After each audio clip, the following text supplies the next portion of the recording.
The Aussies have completely crushed India by 9 wickets, a complete flop show by the Indian bowlers. They couldn't quite trouble the Australian batsmen at all.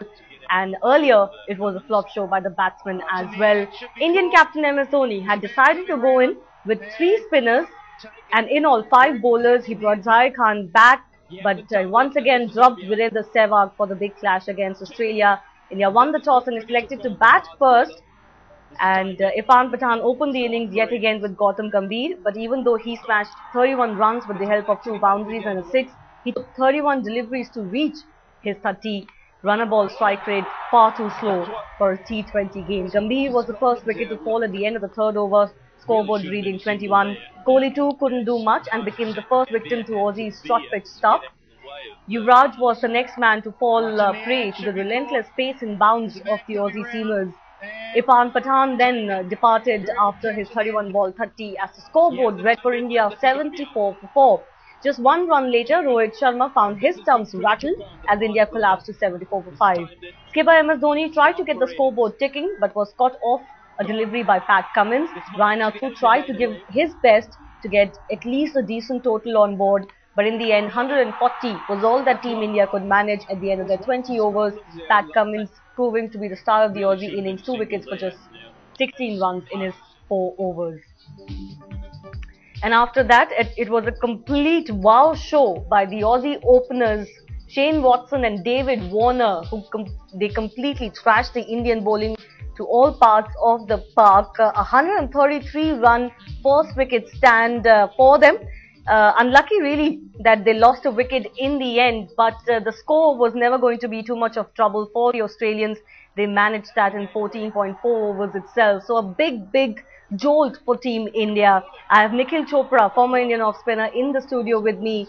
Nikhil, as we were talking right after the match as well, this match completely made it look like a mismatch of 2 teams, because India couldn't quite come out and show any of their quality in the batting department or in the bowling department. But I think the biggest disappointment is going to be the non-performance of our spinners, who got a major thumbs up from the fans and from the management as well, going in with 3 spinners in this match.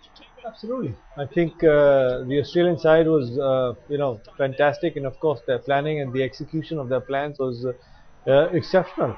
Spot on when they came out to bat against the spinners. I think they were, well versed with what are the kind of lengths that the Indian spinners are going to be bowling.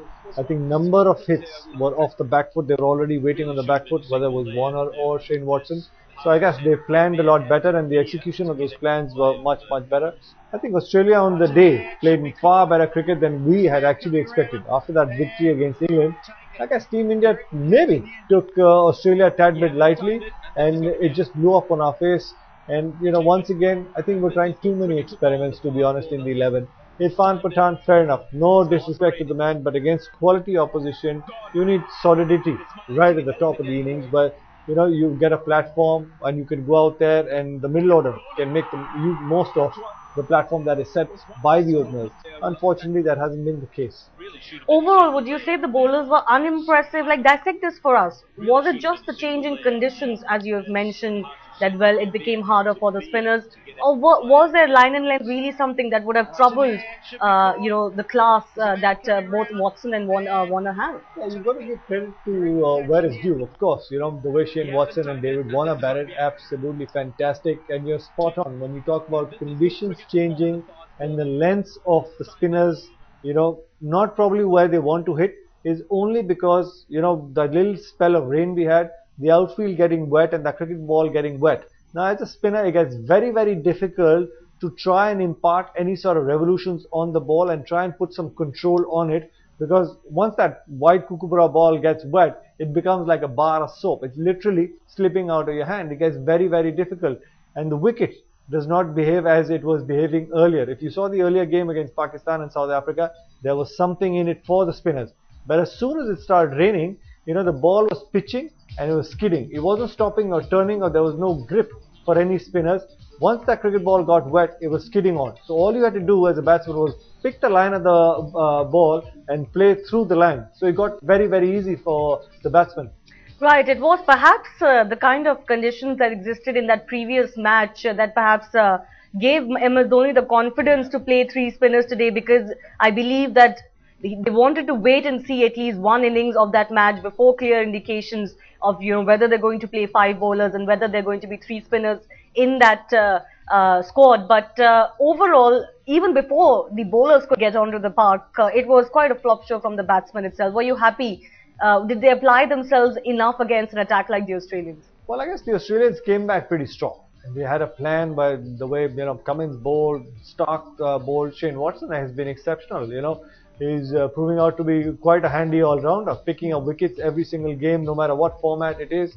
So the Australians, the planning and their star players come out pretty good. But you're absolutely right, 70 of 10. That's a platform for you to go out there and get probably 170. I felt that maybe Team India were 15 to maybe 20 runs a little too short to put any sort of pressure on the Australians. Had that rain not come, things could have looked a little different. Maybe even at 140 we could have been competitive, but I just felt we were 15-20 runs Right. a little too short.